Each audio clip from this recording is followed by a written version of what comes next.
ও গাছগুলো এত সুন্দর।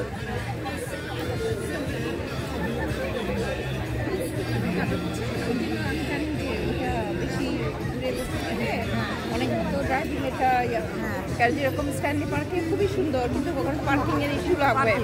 ওখানে হবে না, একমাত্র ক্লোজ না পার্লামেন্টের ভিড় হয় না।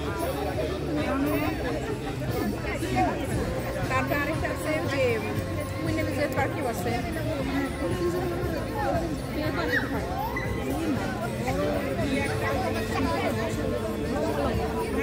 না না গাছের নিচে এরকম করে টেবিলে খাবারগুলো দিয়ে আমরা পাটি দিয়ে দিই। হ্যাঁ ওরকম বসা আছে। আছে অনেকগুলো সাইড, এইটার জন্য চিন্তা করতেছি কোন সাইডে কোথায়। আবার কুইনিগাল গানটি ভিতরে পার্কিং করতে গেলে কিন্তু পেপার, বাইরে করে হাইডে যাইতে হবে। আজকে আবার আমাদের যদিও পার্কিং বেশি না, তারপরে এখন সবখানে পার্কিং পে করতে হয়। কালকে এভরিওয়্যার, কালকে আমরা নর্থ ভ্যাঙ্কুভারে গেলাম, এমনি ঘরে রান্নাবাড়ি করে ওই আমার বোন আমরা চলে যাই, বাসা না খেয়ে বাইরে ওখানে ঘুরলাম যেখানে